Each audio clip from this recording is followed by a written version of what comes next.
வணக்கம் நேயர்களே.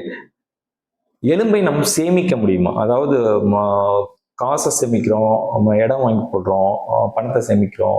இந்த மாரி எலும்பை சேமிக்க முடியுமா அப்படின்னு கேட்டா, கண்டிப்பா நம்மளால முடியும். ஸோ எலும்பு சத்து ஏற்கனவே எப்படி கிடைக்குதுன்னு பார்த்தோம்னா, நம்ம உணவுப் பொருட்களை கரெக்ட்டா சாப்பிடுறது மூலமா கிடைக்குதுன்னு சொன்னோம். அது மட்டும் பத்தாது நமக்கு. உடல் பயிற்சி வேணும். எந்த உடல்ல வருந்தி பயிற்சி பண்ணுதோ, அதாவது வேலை மூலமாவும் இருக்கலாம், பயிற்சியாவும் இருக்கலாம். அதுல எலும்பு சத்து அதிகமா சேருதுன்னு சொல்றாங்க. இப்போ பெட் ரெஸ்டா இருக்கிறவங்க, ஒரு படுத்த படுக்கையா இருக்கிற நோயாளிக்கு எலும்பு சத்து ரொம்ப குறைவா இருக்கும். ஒரு ஸ்ட்ராங்கா இருக்கிற ஒரு விளையாட்டு உடற்பயிற்சி வீரர், விளையாட்டு வீரருக்கு எலும்பு சத்து ரொம்ப அதிகமா இருக்கும். அப்ப என்ன ஆகுதுன்னா, அசைவு எவ்வளவு இருக்கோ, நம்மளுடைய அசைவு எவ்வளவு இருக்கோ அவ்வளவுக்கு எலும்பு சத்து கூடுது. அதுதான் லைஃப் இஸ் மூவ்மெண்ட் சொல்றாங்க. அசைவு தான் வாழ்க்கை அப்படின்னு சொல்றாங்க. ஸோ எவ்வளவுக்கு எவ்வளவு நம்ம உடலை வருத்தி நம்ம பயிற்சிகள் பண்றோமோ அவ்வளவுக்கு எலும்பு சத்து அதுவாகவே அதிகமாகும் சொல்றாங்க. இந்த அதிகமாகிற எலும்பு சத்தும் ஒரு 30 வயது வரைக்கும் தான் அதிகமாகுதுன்னு சொல்றாங்க. இந்த 30 வயது வரைக்கும் நம்ம எலும்பை சேர்த்து சேர்த்து வச்சுக்கலாம்.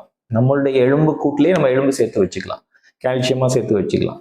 ஸோ இந்த எலும்பு பீக் மாஸ்ன்னு சொல்றாங்க. அதாவது உச்சக்கட்ட எலும்போட மாஸ் எவ்வளவு இருக்கு அப்படின்றத 30 வயசு தான் நிர்ணயிக்குது. நம்ம 30 வயசு வரைக்கும் அதை நம்ம செய்யல அப்படின்னா, 30 வயசுக்கு மேல நம்ம எவ்வளவு பயிற்சி செஞ்சாலும், எவ்வளவு உணவுப் பொருட்கள் உட்கொண்டாலும் அந்த எலும்பு சத்து அதிகமா கூடாது. அது குறைய ஆரம்பிக்கும். முக்கியமா பெண்கள்ல அந்த மாதவிடாய் நிக்கிற பருவத்துல, அதாவது 45 வயசுல எலும்பு சத்து வேகமாக குறைய ஆரம்பிக்கும். ஸோ அவங்களுக்கு 30 வயசுல எலும்பு சத்து ரொம்ப குறைவா வச்சிருந்தாங்கன்னா, பீக் போன் மாச ரொம்ப குறைவா வச்சிருந்தாங்கன்னா, இந்த ஆஸ்டியோபோரோசிஸ்ன்ற ஒரு நோய் அதிகமா வர்றதுக்கு வாய்ப்பு இருக்கு 45 வயசுக்கு மேல. ஆண்களை பொறுத்தளவுக்கு கொஞ்சம் வயது அதிகம், அதாவது 50 வயது அதிகம், 60 வயதுக்கு அப்புறமாக இந்த ஆஸ்டியோபோரோசிஸ் நோயின்றது வரலாம். ஆனா அவங்க எல்லாருக்குமே இப்படிதானா அப்படின்னு கிடையாது. இதை தாண்டியும் சில விஷயங்கள் இருக்கு.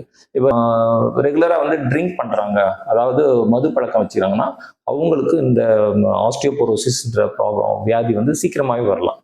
ஆண்கள்லையும் சரி, பெண்கள்லையும் சரி.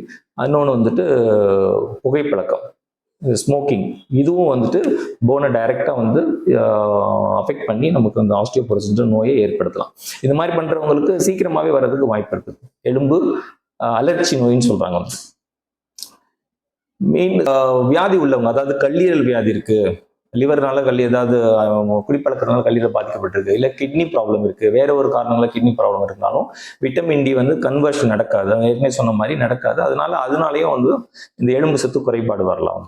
அப்புறம் பேஷண்ட் நீண்ட நாள் படுத்த படுக்கையா இருக்கிறாங்க, ஒரு பேரலைசிஸ் பேஷண்டா இருக்காங்க, ஒரு ஸ்ட்ரோக் பேஷண்டா இருக்காங்க, அவங்களுக்கும் உடற்பயிற்சிலாம் செய்ய முடியாது இல்லையா, அவங்களுக்கும் எலும்பு சத்து ரொம்ப குறைவா இருக்கும். ஸோ இவங்களுக்குலாம் இந்த ஆஸ்டியோபோரோசிஸ்ன்ற இது வரும்.